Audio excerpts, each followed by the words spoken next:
Hello, my friend, and welcome to the 465th episode of the Sales Podcast. I'm Wes Schaefer, the Sales Whisperer, your host. Today we have Michael Zipursky, and we're talking about how to build a lifestyle, right? How to create a business that supports your lifestyle, and instead of the other way around. I see people all the time give up everything that in life, pleasure, joy. Like one day, someday I'll get there, and I'm going to be out of balance for this short stretch. But that short stretch turns into the norm. So he's the author of a book, Act Now, How Successful Consultants Thrive During Chaos and Uncertainty. And of course, COVID has brought a lot of chaos and uncertainty, but most entrepreneurs create their own chaos and uncertainty, even in good times. I've asked many guests this question repeatedly. Are we more afraid of success or failure? Some have said, we're more afraid of failure, but most have agreed, I think we're afraid of success. You see it all the time where people sabotage their lives. Things are going well, relationships. I literally just clicked over from Facebook to hit record on this, and a friend of mine is up to 410 pounds. And he said he had lost 40 pounds, but his scale showed 378.6 pounds. And he said, I don't know why I do this, right? I have some success, and then, I'll have a little cheat meal, have this, have that. Next thing I know, a month goes by, and I'm up 8 pounds. So we sabotage our weight, our health, our relationships, our business. I see salespeople all the time sabotage their sales. We get into this comfort zone, and if we get too far below it or too far above it, we sabotage ourselves to get back to where we're comfortable, and then we don't have to grow. So you got to get out of that. And so, I was interested in talking with Michael. We talk about putting your lifestyle at the top to build a consultancy and a business that you love. I've done that. I've said no to some things around business and traveling and speaking engagements, even certain types of clients, because it didn't fit my lifestyle. Yes, I could have made more money, but I wanted to live life according to my own terms. Right now, you hear some leather, squishing around. It's my 6-year-old sliding out of the chair. She's been watching a movie on my iPad, so I can be home while my wife's running errands, and that's how I've chosen to do it. And so you have a choice as well. You need to realize that, and you need to trust yourself, love yourself enough to give yourself the gift of the lifestyle that you want. Don't let others dictate or determine or drive you towards some goal that's not you. A lot of these people I see, many, maybe most, but a lot of the people you see, these high-flying lifestyles, I don't know, it's fleeting. Maybe it never really was. It wasn't as glamorous as it appears to be. So don't let these high-flying people, make you keep up with the Joneses. Just interviewed a guy yesterday, and his episode will be coming out somewhere around number 470, maybe 468, somewhere in there. But he just exited his company, $320 million. Guy's pretty successful. But he was talking about how, he knows people, like literally billionaires that keep up with the Joneses. He told that story. This guy he was literally sad. He was upset because a billionaire friend of his got a newer jet than he had. And he finally dawned on him. It's like, what the hell am I doing? So it's the keeping up with the Joneses literally never goes away. So you got to figure out, which Joneses are you trying to keep up with, and realize you shouldn't keep up with any of them. All right. Most of the Joneses are miserable, and they're one paycheck away from broke. So you said it. All right. You said it. If you need some help with that, come hang out in the 30-day sales growth community. All right. It's, do live calls every Monday. It's a private group. You can ask questions at any time. Let me help you get over any hurdles, remove some barriers, and grow your sales. Okay. 30daysalesgrowth.com. But now let's bring on our guest. Michael Zipursky, author of Act Now, How Successful Consultants Thrive During Chaos and Uncertainty. Where have you been my whole life, man? Welcome to the show. Hey, well, it's great to be with you. Thanks so much. I'm chaotic, man. I'm uncertain. I'm certain my kids are going to eat me out of house and home. Can you help me? I don't know about that, but for the consultants out there that are dealing with all the uncertainty in the world right now, that's who the book was written for. Right in kind of the height of, I guess, April 2020, COVID was very acute in people's minds, and we want to put a book together and just share some of the best practices of what's working for us and what we've seen work with others. And so we interviewed 6 thought leaders in the space, people like Rita McGrath and Perry Marshall and Martin Lindstrom and John Werlow and Jill Conrath and others about, what they were doing to navigate this challenging time. And so the book is about not only how to manage and survive uncertainty and chaos, and not even just COVID related, just in general, we all run up against that, but it's what can you do to actually thrive when there's a lot of chaos and uncertainty going on. So we share some of the best practices and principles and ideas for people in that book. Well, I know you did it with the experts because you didn't call me. So that's why I know it's a good book. Because, if you call me, I said, dude, you lost your mind. But well, you were discerning. So that's good. I like that. And I know Perry Marshall and Jill Conrath. She was a guest very early on. Who else did you say?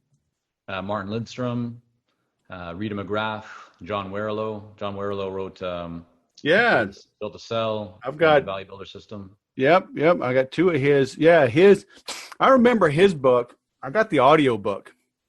For Built to Sell or the Automatic Customer? Built to Sell. Yep, and man, I got it probably 7 years ago because I was still working out at Gold's Gym. So I kind of have different ways to remember things and what gym I was working out. But I remember listening to that book over and over. I listened to it like 3 times, I think, because I would listen at like double or triple speed. And I do a lot of books. I'll do triple speed and go back. If they don't have an accent, right? If they're like British or, Australian, I'll do like 1.5 or 1.75 because, I'll miss a few things. But otherwise, I'll do an Audible lets you do like up to 3. And it takes a little bit to get used to. But once you do, I mean, you can, it's good. And I loved his model of that, just boiling it down for, it was like a graphic designer, right? That was his model. Well, he used that to illustrate the example. I mean, his business previously was for consulting kind of research, bringing that to organizations. And then he exited that business. And that was kind of the whole story of how it went down, or at least teaching those principles. Powerful stuff. Yeah. Is it, can a consultant be that, I want to say cookie cutter, right? I mean, but in a good way. I mean, can you be that prescriptive and like, look, here's our 5-step model. We do not deviate from this 5-step model. If you want to deviate from this 5-step model, we will fire you and we will still take all of your money. Yeah. I mean, can you be that prescriptive as he did in that book? Yeah, definitely. It's a choice, right? So it's not going to be the right fit for everyone, but what's nice, I mean, this is called the productized consulting model, or, productized consulting service. And it's really about identifying where can you create the greatest value and results for people, and where do you see the biggest need, and then deciding to go all in on that, right? And that's the exact opposite of the typical solo, independent, or even firm model to a degree, where you're doing a high degree of customization. But some people love that. Some people, really enjoy working very closely with their clients, doing a lot of customization, always creating something new.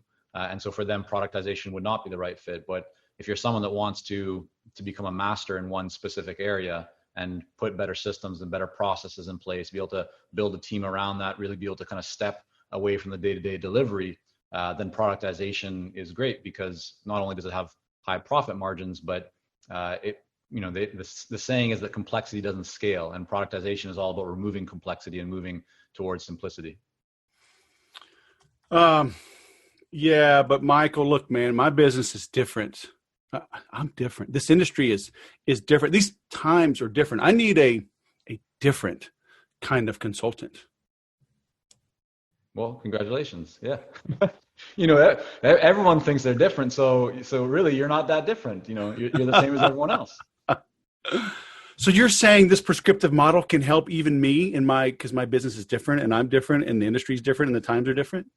Yeah, I think anyone that wants to, I mean, listen, at the end of the day, Wes, we all get to make choices. And the choice that we like to always look at is where can you create the greatest value, have the most impact, really achieve results for people, but do it in a way that allows you to live your life. I think that's a big thing that I see often, right? In people that are building businesses, they spend a lot of time, they put their business at the top. If you imagine a triangle, right, or a mountaintop or whatever, the business goes to the top, and then they put their lifestyle at the bottom, and now they have to change their lifestyle to support the business that they placed higher up.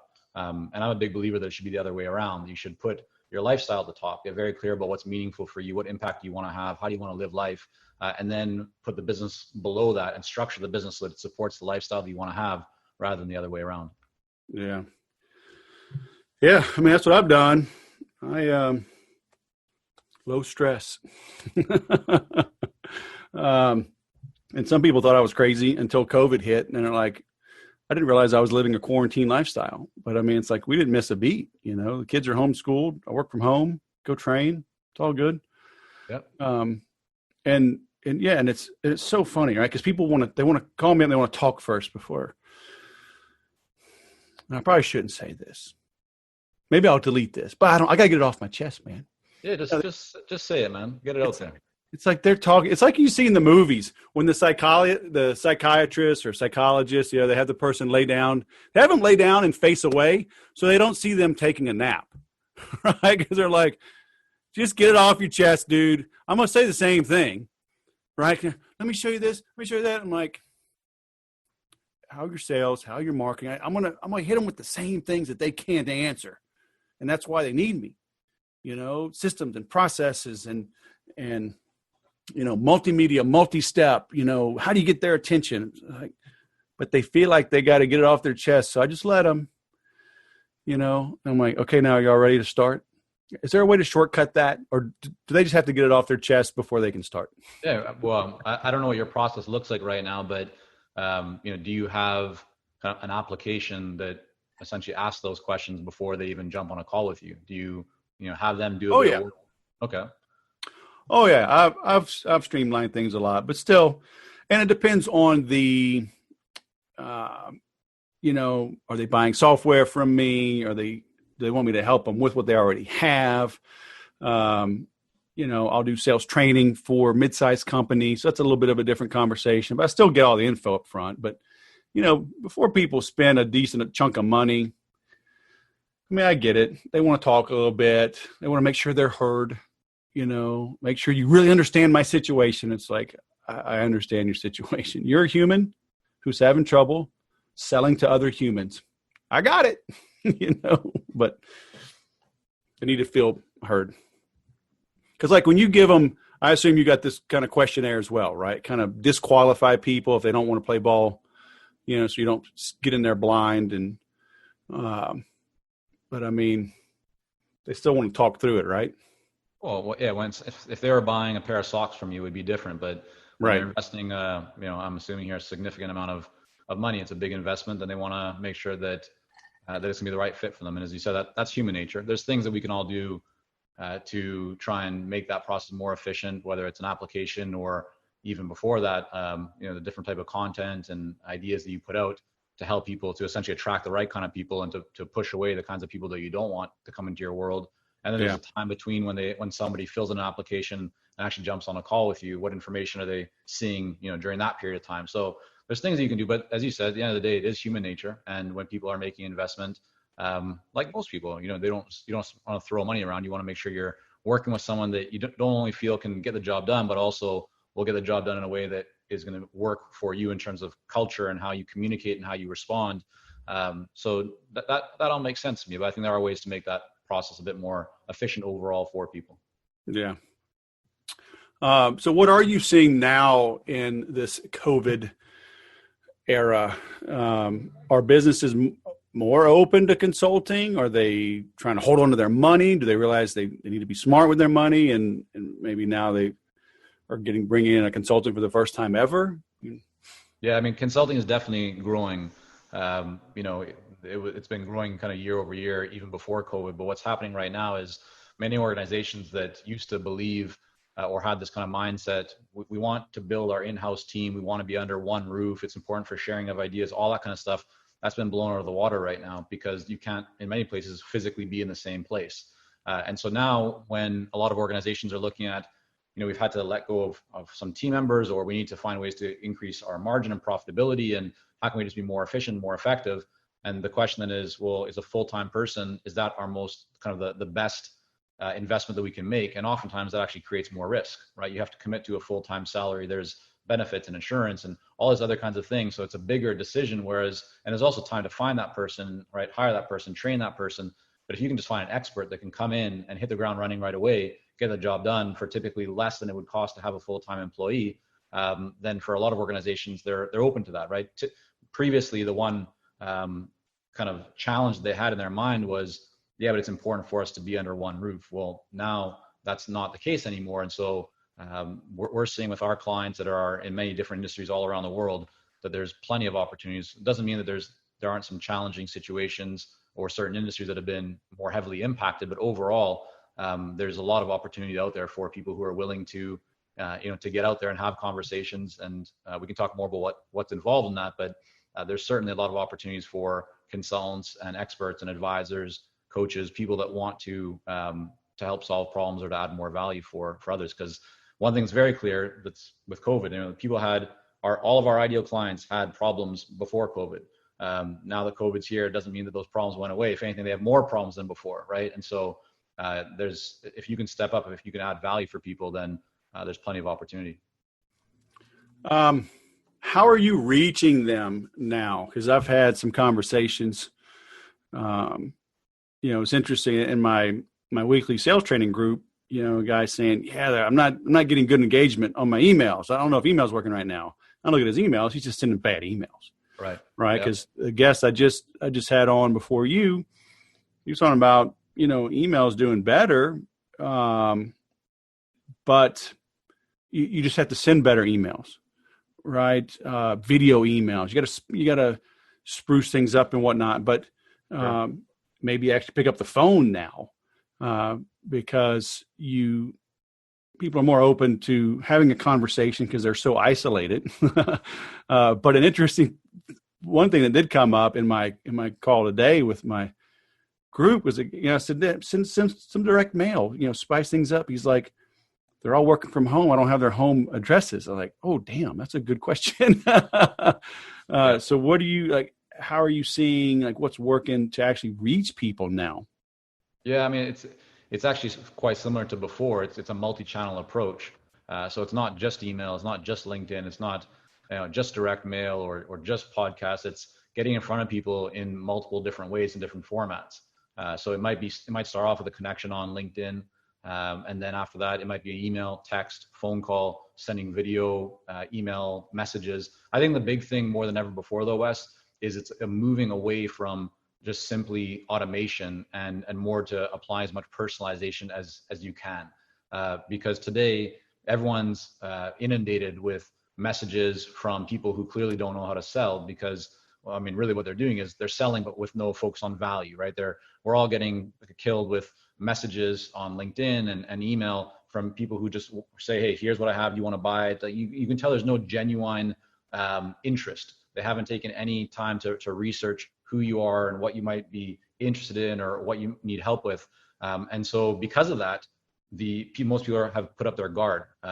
They're not open to receiving messages. They don't spend a lot of time, which means that to stand out, you have to do things differently, which can be, right, as an example, sending an audio message in LinkedIn. Like if you have the mobile app on LinkedIn, you can actually send an audio message. A lot of people don't even know that. Well, that's one way to stand out. Another thing that you can do is send video messages with Loom or BombBomb or Dub. Those are all great tools that allow you to send video kind of email messages to people.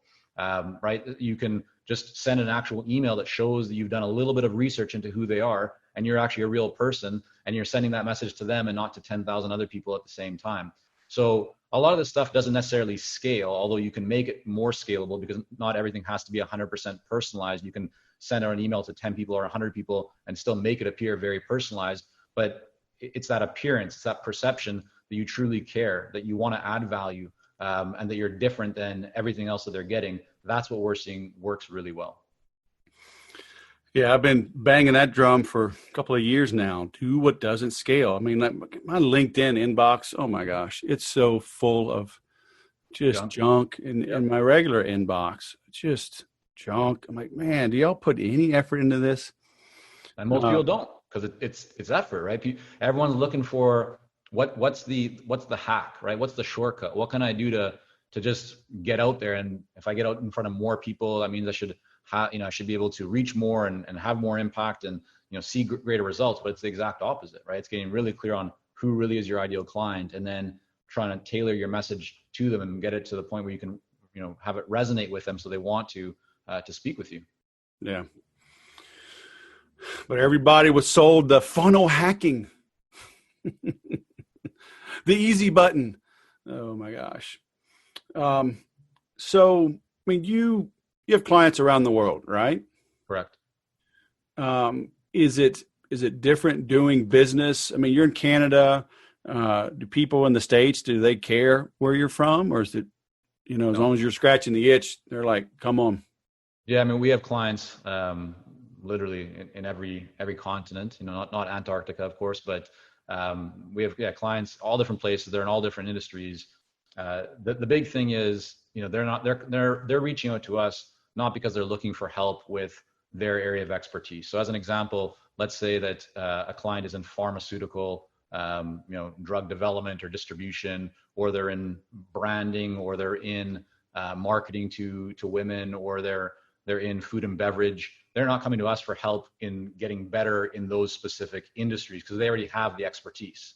What they're looking for is support on how do I grow my consulting business? How do I increase my fees? How do I grow and scale with a team in a more efficient way where I can still have a lifestyle and not feel overwhelmed? Or how do I take all my years of experience and actually start to package it and position it and place value on it in a way that will resonate and be a good fit for what I'm looking for. So it's really the business side of consulting that we help people with. And so that's applicable. Doesn't matter where what industry you're in or where you're from. Of course, there may be some nuances based on your culture, but overall, the framework and the process is the same. And it's what we've been working first in our own consulting businesses for the last 20 years, but 11 of those years now has been helping consultants to grow their businesses as well.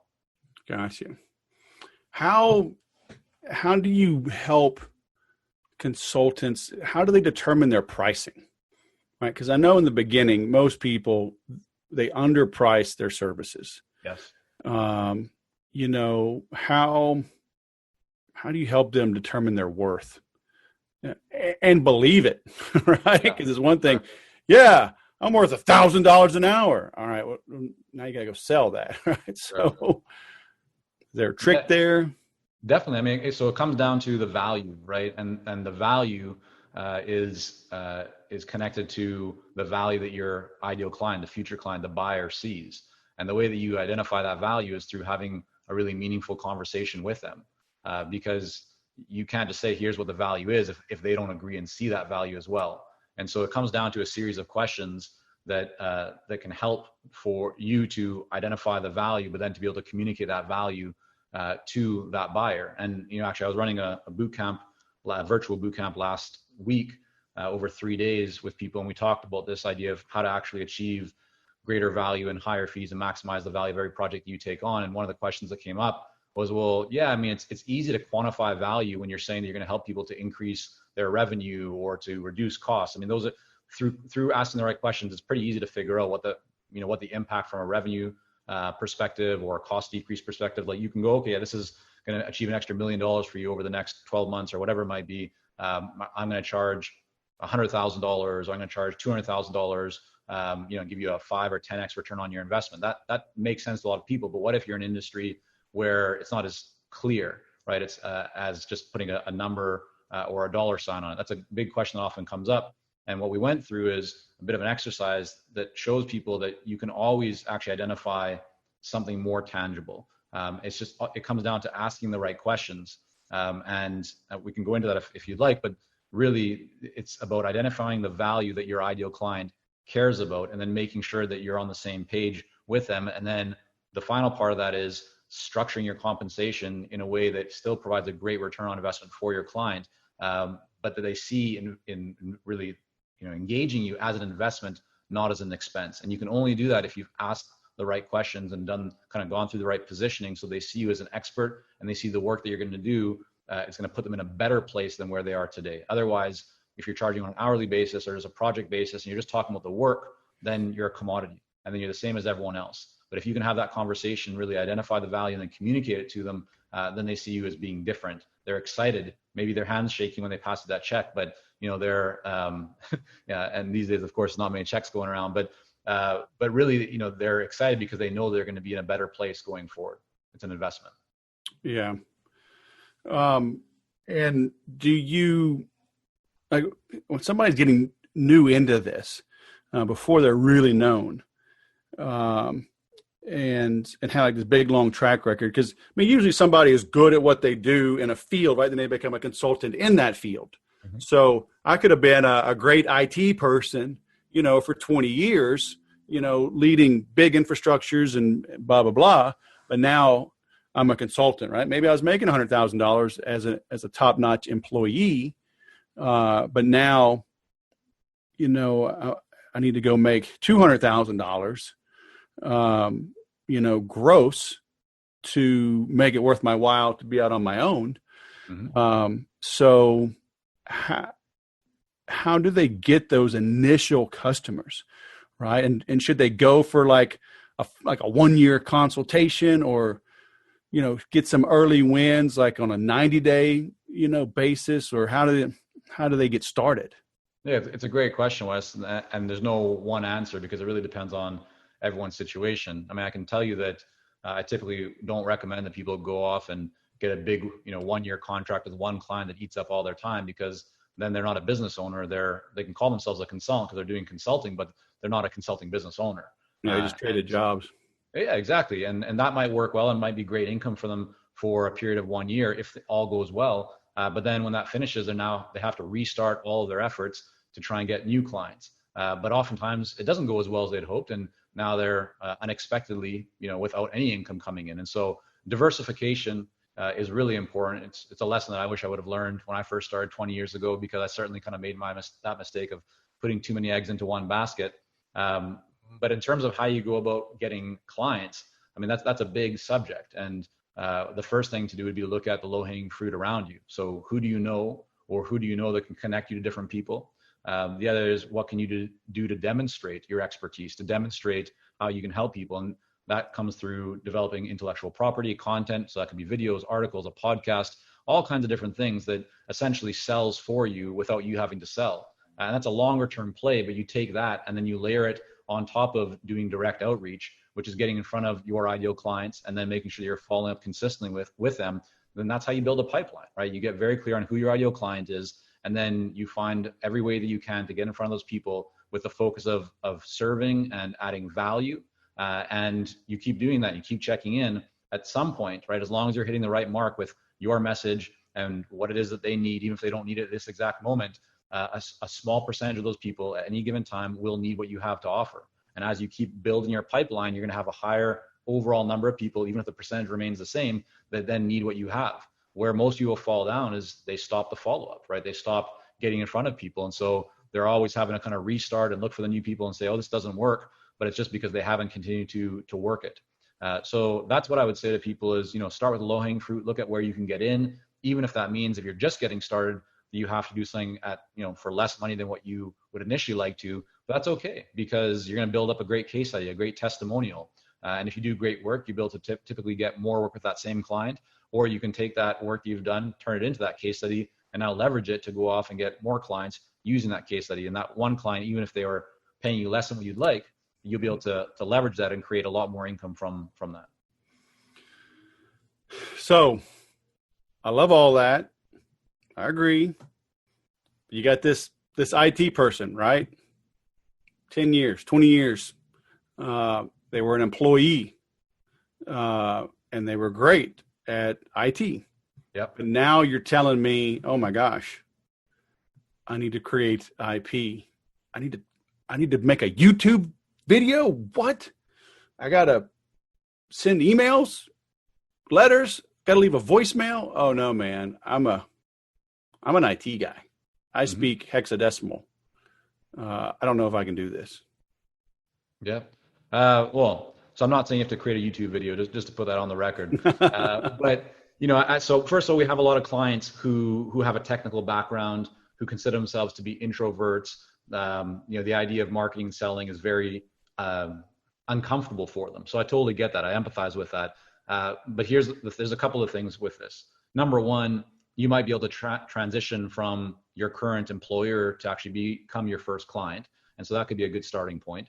The other is you might have a network of people who you can tap into, tell them what you're going to do. And just simply by announcing that you're making the shift and just, letting people know what you're doing, even if it's your close inner circle, that might also lead to some opportunities. But at the end of the day, I mean, even if your business starts off quite well just from some referrals, because we've seen this over the years, hundreds and hundreds of people, that at some point you're going to kind of reach a level where you recognize that relying on referrals in your network is not enough to grow your business to that next level. And that's where marketing kicks in. And so that's why the sooner that you start marketing, the sooner that you start putting a system and process in place, the better off you're going to be, because really what you're doing is planting seeds, right? So what an apple tree takes, I don't know if it's 3, 4, 5 years to start bearing, edible fruit. But once it does, it's good for a lifetime or many years to come. But you got to plant those seeds and you got to take care of them. So back to the technical person, or the person that doesn't feel necessarily comfortable, you got to get over it, right? You have to recognize that if you're getting into business, which is what we're talking about, I'm not talking about just being a consultant. I mean, if you want to just do technical work all day long, and the idea of doing any marketing or content creation or running a business, if that's definitely not what you want to do, cool, right? Don't do it. There's agencies, there's different companies that essentially can just provide you work. And what they're going to do is they're going to give you $150 an hour or $100 an hour, whatever it is. They're going to take the $300 or $350 that they're charging. And you're just going to get lots of work. You're trading time for dollars. But if you enjoy doing the work, great. If you want to be a business owner where you don't have an income ceiling, where you truly have control over your schedule, you have more freedom, more flexibility, the ability to build wealth, the ability to choose your clients to a higher degree. All of those benefits, right, come with actually becoming a business owner. And so you have to make some sacrifices. You have to push yourself beyond where you might be comfortable, and just recognize that's okay if you're not comfortable, because most of us aren't comfortable when we have to do new things. But the only way that we accomplish what we truly want in life is typically pushing past and doing the things that we're not comfortable, or doing the things we've never done before. But it becomes easier, right? As we all know, once we do something, we try it, we figure it out, and then we look back and go, oh, I'm glad that I did that. Yeah, for sure. I mean, we always regret the things we didn't do rather than the things that we did. Yep. Yeah, I love that. I mean, commit to being a business owner. Oh, I'm just a consultant. No, you're a business owner. I mean, it may be just you, but you got to figure out, how do we know if we're hiring, a good marketing firm? Because I always tell people, your number one job as a business owner is to market yourself. Mm-hmm. Because nobody's going to do it like you do it. Nobody's going to care about your business the way you care about it, and then you go and outsource it and somebody just mails it in, but then you just spend a lot of money and waste a lot of time on this mediocre company. I mean, how do you know if you've picked a good marketing firm to help? Yeah, that's a great question. So what we typically recommend to clients is, it depends on what stage you're at in your business. If you're early in kind of the marketing stage, so even if you've been a consultant for many years and you have a business that's viable or profitable, if you're new to marketing, it's important that you start doing that marketing yourself and not just kind of farm it out to somebody else. The reason for that is, as you said, Wes, the industry, the business, the potential, all kind of the intricacies of that, of the marketplace better than any firm that you're going to hire in most cases. But the other part of it is, you want to be the person that receives that feedback, right? When you put marketing is essentially a way to get feedback from the marketplace, right? You learn when you take action whether or not what you're doing works. And if it works, fantastic. But if it doesn't, then that's also good for you to know. So you're now one step closer to, essentially, you've eliminated something that doesn't work. You're now closer to, hitting on what does work. And if you just farm that out to somebody else, you lose that whole chain of feedback, right? You don't capture that. And so therefore you can't get better. This is why we see so many people who just farm out their marketing to different firms, too quickly. It takes a long time to start getting results. And it's understandable, because for the marketing firm, they essentially have to learn your business. They have to learn your industry. They don't have that inside knowledge that you do. And so they have to try and really figure out your messaging and all that kind of stuff. But if you can figure that out first, which is what we typically recommend, get a good foundation in place first in your business. And then once you have that and you figured out, okay, this thing works really well, this doesn't work, then you can go, okay, now I have a good understanding. Now I'm going to figure out who I can actually bring in to help me to scale, to leverage, to create more opportunities. And so you might find, okay, I don't actually need to hire a full firm. What I need is just somebody to help me to amplify some social media. Or you know what? I know I need to put out content, but I'm just a really terrible writer and it takes me too long. I'm going to sit down with a writer and I'm going to help them. I'm going to give them a high level outline of what I'm looking for, share my tone, my voice, and then they're going to go off and write the articles for me. So you find these different points of leverage, because what you want to be doing as a business owner is not in the weeds doing things that drag you down that you don't enjoy. You want to be focusing on where you create the highest value. And so step by step, you can figure out how to build either, whether it's one person, part-time, contractors, freelancers, or it becomes more full-time, how you can essentially take all the different things that are going to help you to grow that you've identified is what works, and then lean into getting people to help you to grow that even faster so that you can focus on the other areas of your business that are even higher value. Yeah. Yeah. And it's, don't feel bad if you don't like marketing. It's like, funny thing is I like marketing other people better than me. I mean, it's the typical, carpenter with the creaky deck, it's, I just brought someone on to help me. 'Cause it's like, I'm tired. I don't want to toot my own horn. Go help, so, but there's also, just to say, Wes, like, people can find ways of marketing that are comfortable for them. So one example of this, and we've helped some clients with it, is to actually create their own podcast. So we had a client in the nonprofit space that does like board governance and works with universities and hospitals and other types of nonprofits.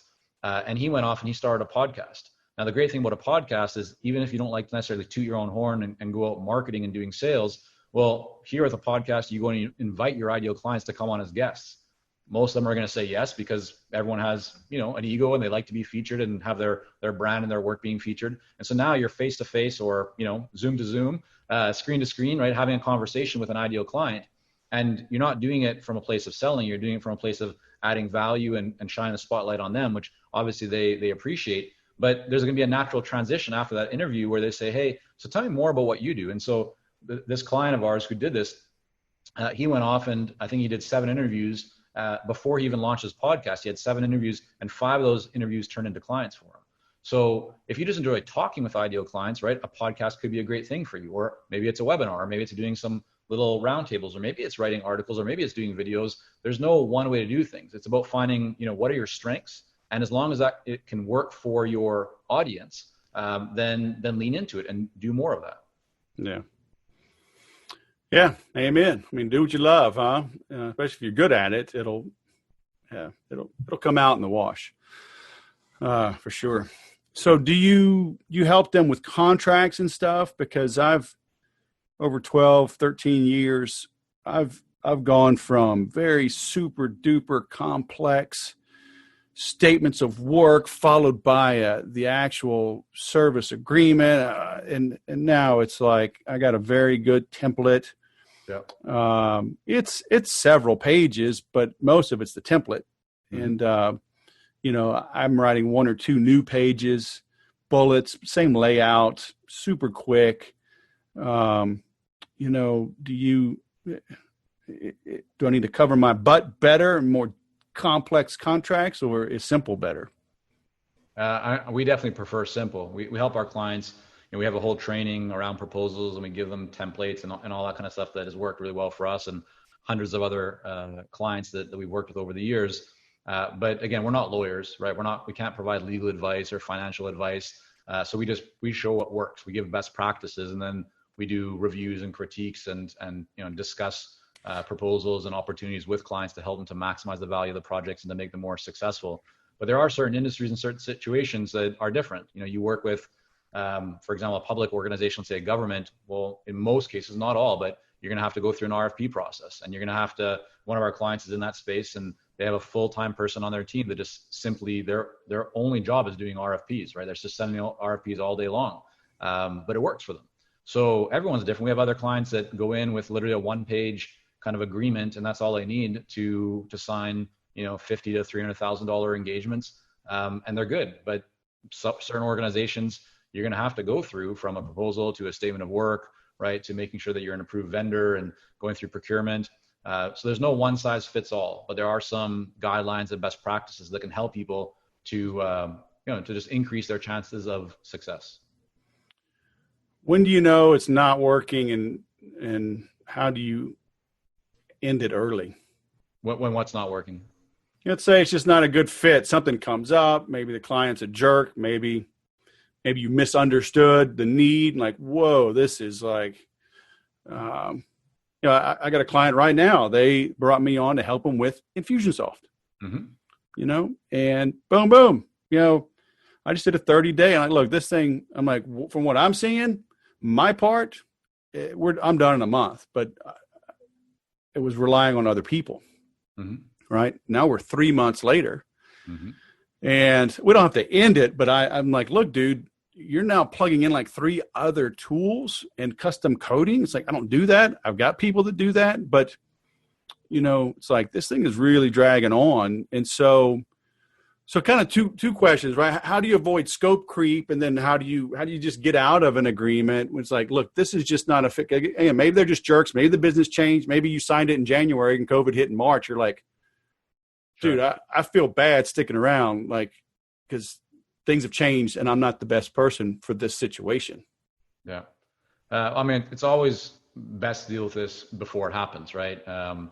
If it happens, right, you got to deal with it. And I think that really comes down to the individual choice of, what's your relationship with that person? And are they truly toxic in terms of, are they pulling you down?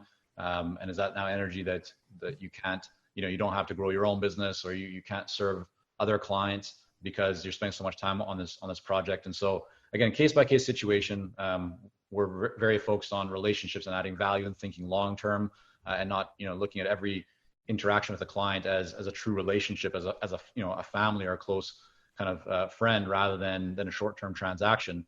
But what we've always found to work best is to deal with this as much as possible before it happens. And the way to do that is to set very clear expectations, right? What most people find is they don't actually have that conversation with the client, whether it's before the project, like in the agreement, or even another really great place to do it or to reinforce it is after the agreement has been signed and you're starting work. It's like that onboarding, that whole kickoff call or kind of kickoff period, is to make sure that you clearly go through and say, hey, here's what we what we do, here's what we don't do. If this kind of thing happens, just like this is how we would handle it, but we stay within these lines. If anything goes outside of these lines, then here's how we're going to have to, handle it, whether it's increased fees or we just can't do that. And so it's very clear, it's documented. And this is the most important part, Wes, which is the moment that scope creep or anything like that rears its head, that you have to jump in and deal with it. You can't hope that it's going to get better, right? The kind of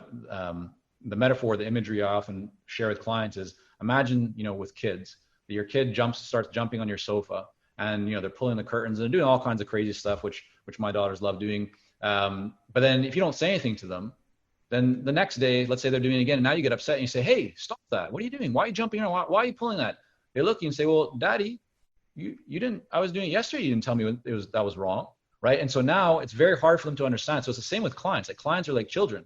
If you don't teach them what is acceptable and what isn't, like, what essentially the guidelines or the framework for working together, if you don't establish that early on, it's very hard to backtrack, because they'll say to you, well, hey, you didn't tell us that we can't do this thing, or we did that before and you didn't say anything, so we thought it was okay. And it becomes awkward. Whereas if you're just very clear, even though it might sound at the early stage a little bit too controlling or a bit too negative, or be concerned of, well, what if the client doesn't like that and they want to stop, or something. Consultants often create, or professionals create, all these concerns. They play all these potentials that might happen in their mind, but most often none of them happen. You do that early on, though, now the client has a much better understanding.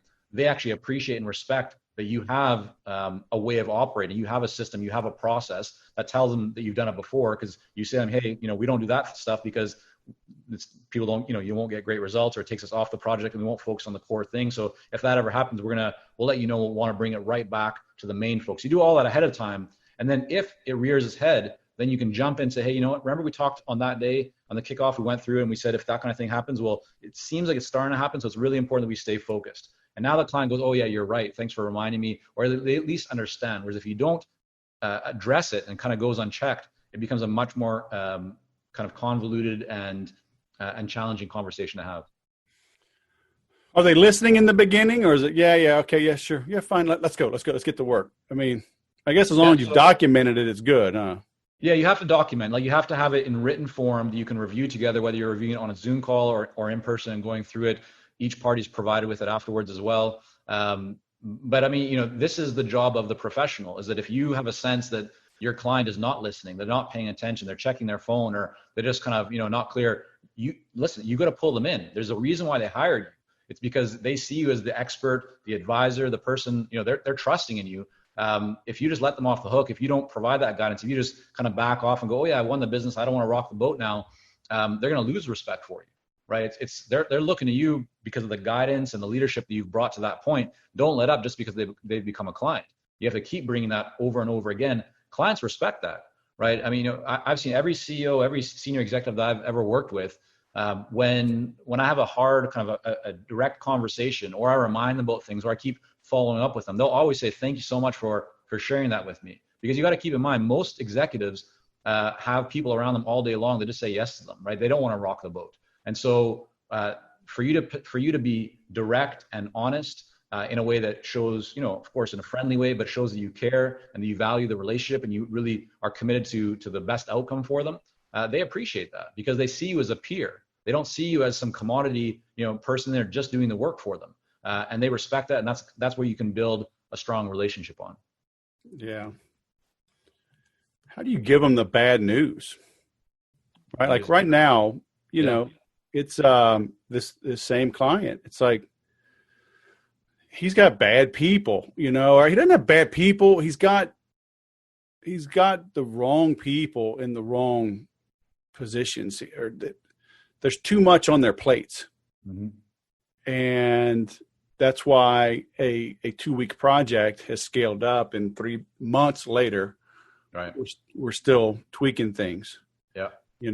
So how do you break that to them? I mean, really at this point, he kind of knows, but I'm like, dude, you got to chop this up a little bit. And I'm going to start angling to just take it over, so like, just give us the whole thing. Cause it's painful. Yeah. I think the most important thing is when you have that conversation, you want to have it as soon as possible, but also to try and put yourself in their shoes and do it from a place of caring and service, rather than from a place of, hey, your team sucks and things aren't getting done, and this is why we can't do our job because, you guys are doing the wrong thing. It's not about who's right or wrong. Here's what we're seeing. I'm not sure if you've been feeling this at all, but this is kind of what we're seeing. We're really committed to helping you ensure that you get the result that you came to us for. The problem is that right now, or one thing that we're finding challenging, is that every time we try and take a step forward, we're getting pulled back because of these other things. If we continue going this path, I think it's going to take an extra 3 months. And that's going to end up costing you a lot more money. But I don't think that you need to spend more money.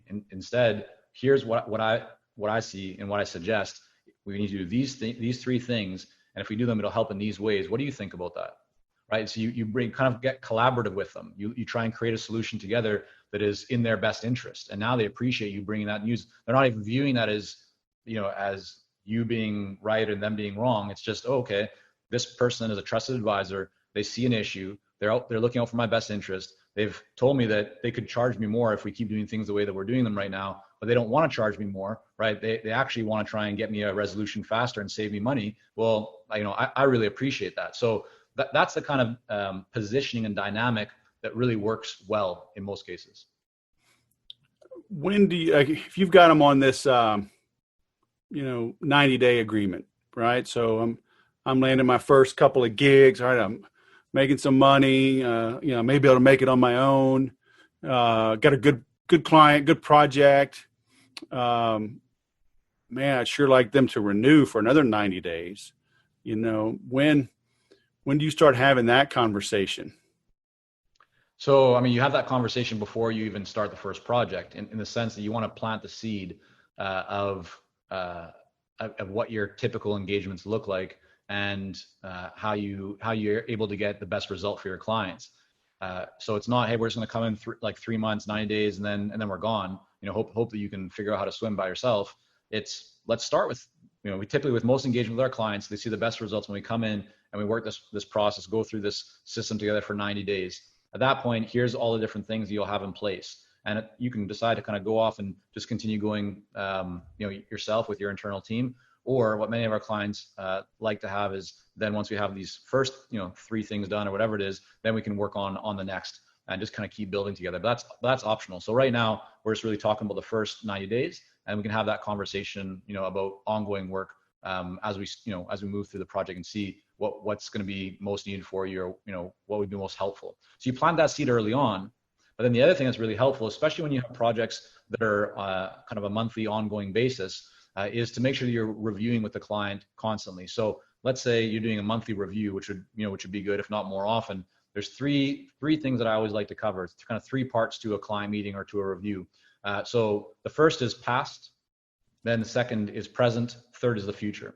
So in each meeting, what you want to cover is, okay, here's what we've completed for you. Here's what we've accomplished. And that's really valuable, because for a client, they go, okay, yeah, the investment that I made into this person or into this company has been justified, because look what we've accomplished. Makes them feel good about that investment. And the second thing is the present. So here's what we're currently working on for you. And that now, again, justifies them, makes them feel good that you're still providing value, you're doing things right now. And that's, kind of getting them up to speed. And then the third is, here's what we're going to do next. So now you're planting the seed of what's going to come down the road, gets them already thinking about, and preparing their mind to make that next investment, because they can see that there's greater potential, right? Most people will continue investing in something as long as they see that they're going to get more value from it, and they believe there'll be a greater benefit to them.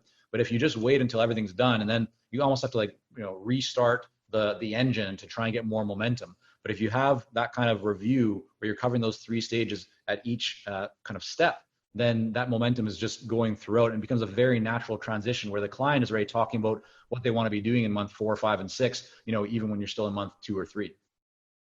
And is this like a weekly review? I mean, certainly on a 90-day, it's like, man, you want to make sure you're staying on top of things, but you also, like if I'm the boss, right? It's like, man, I just want stuff done. Yep. I hate meetings. It depends on the client, right? So depends on you, the client, the type of work that you're doing. I mean, we typically would see this being done every 2 to 4 weeks. But it also is, again, how intense is the project?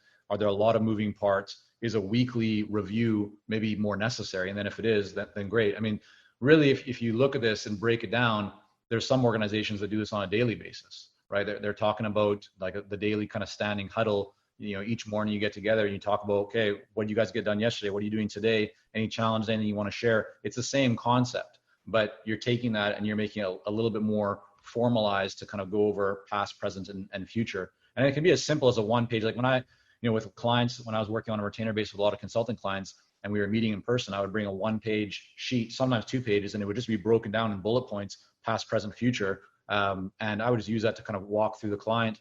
And we'll walk them through what we had accomplished, what we're currently working on, and what we're going to be doing next. And I mean, that worked very well to have long-term clients that stayed engaged for many years. How does somebody keep from being just like it? It's easy to go in and say, "I'm going to be a consultant," and then before you know it, you're elbow deep into this thing, and you're back in your old role as an IT person. Is it just self-discipline? Like, hey, trust the process, tell them what to do, tell them how to do it. Don't go do it. No, I think it really starts with being very intentional about what is your business model and, what are you delivering? You're right. It's very easy for people to just get back into doing all the delivery themselves or to recreate their job, but just under their own, their new boss is them. And that's really all that's changed. A few other things likely as well, but it's about being very intentional. Like what is the business model that you want to have, right? If your focus is going in and doing all the work and you're doing all the selling, you're doing all the marketing, you're doing all the conversations, and you're saying, I'm going to do this, I'm going to do that. Well, then of course your clients are going to expect you to do everything. And now, that's the kind of the challenge you're going to be in. But if you set it up from the beginning more about the brand and you also introduce your team members, or that you have a team early on, then you don't have to be doing everything yourself. I mean, take any large consulting firm out there, whether it's Accenture, Deloitte, McKinsey. The CEOs of those organizations are not doing the delivery, right? There's no way. Maybe when they first started, they did, but over time, what they did is they put systems and processes in place, right? They created structure. They then delegated different aspects. They brought more people on, or they put better systems. And this doesn't matter. This is applicable whether you're a company of 2 or 3 people, or 200 or 300 people, or more.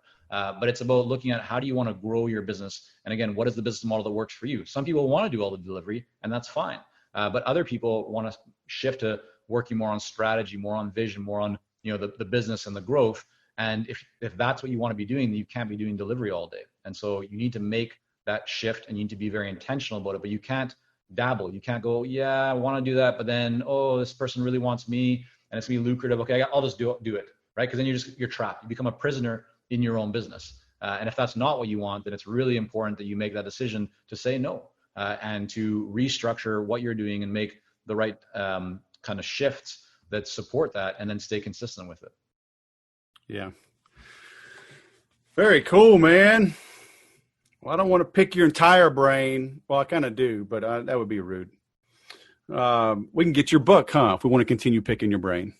There's three books, and the consultingsuccess.com website has almost 1,000 articles, lots of podcast episodes, videos, plenty of free resources for people who are either looking to transition to become consultants, or those that already have consulting businesses but want to grow to the next level. Dang, very cool. So the URL though, is for the book. Oh, I got your extended one. For the book, it's consultingsuccess.com/act now. And that's the latest book. Wrote, as I mentioned earlier on, given what's going on in the world right now. I got some great people featured in that book and their insights. It's available, in paperback and Kindle and Audible. But if people want a free copy of it, you can just go to consultingsuccess.com/act now. Yeah. Okay. Very cool. So we're linking to that. Make sure y'all get it. Well, heck, man, it's almost beer 30, huh? So we got to wrap this up. Sounds good, Wes. Great speaking with you today, man. All right, man. Michael, thanks for coming to the show. It's been great. My pleasure. A lot of important points there. Scope creep and protecting your intellectual property and how to go it alone. So many good things. And like I said at the beginning, he brought on a lot of people that I've known. You can go back and check previous episodes. Jill Conrath was a very early guest. Perry Marshall as well. I've known Perry for many years. So avail yourself of the expertise that's out there. During this whole COVID thing, I've seen so many top-notch people give freely of their time to help people navigate these crazy times. But what you need to be careful of, and I'm seeing a lot of this, it's true in good times and in bad, but you can't be a professional student. If you get an idea that resonates, it clicks, go apply it. I can't tell you how many times I've been at conferences, 1, 2, 3 day conference, and I hear something in a session and boom, I leave. Go to my room, go sit in the lobby, whatever, and go implement it. Oh, but there's all this other stuff. It doesn't do you any good to get a bunch of knowledge and not apply it. You're better off to get one little nugget and apply it and grow from that, okay, then go back and catch the next one. So if you think you need something from this, if you think these people can teach you something, and you know their background, you know their area of expertise, and you know that you're weak in that area, then fine, jump in. Okay, if not, then go do what you need to do. I think a lot of times we just become these professional students. We get this dopamine hit from buying something. You gotta buy it, you gotta open it, you gotta read it, you gotta apply it, you gotta test it, you gotta go back and reread it, because when you reread it, you're a different person. Once you've applied something and you had success or failure, you're a different person. You're gonna read that information, you're gonna see it in a different light. So keep going back. Okay? That's how you grow. And if you want to be held accountable, if you want me to hold your feet to the fire, check out the 30-day sales growth program. All right? Every week we're on. You can ask questions at any time, and I answer them. But there's no BS there, no hype, okay? You get all the on-demand videos, the workbook, the templates, the boilerplate, contracts, things you can use. And you get to ask me questions to clarify things so you can apply it. All right? So it's a group for doers. If that's you, come hang out, 30daysalesgrowth.com. I'll go sell something.